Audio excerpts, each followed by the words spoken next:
Panahon na ng pagbabago, dahil sa ito ay kinakailangan tayo na magtulong-tulong na maunlarin ang mahal nating bayan.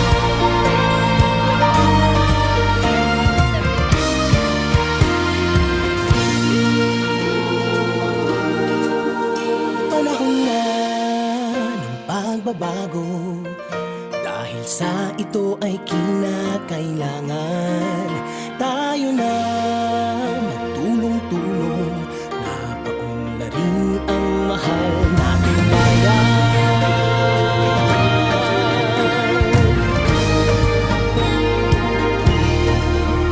Panahon na ng pagbabago at iayos ang mga dapat ayusin.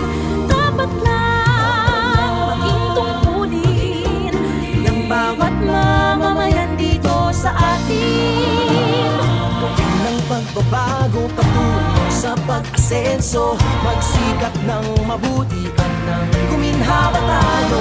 Itago malaki natin sa mundo at ipamalas ang bagong Pilipino at bagong Pilipino.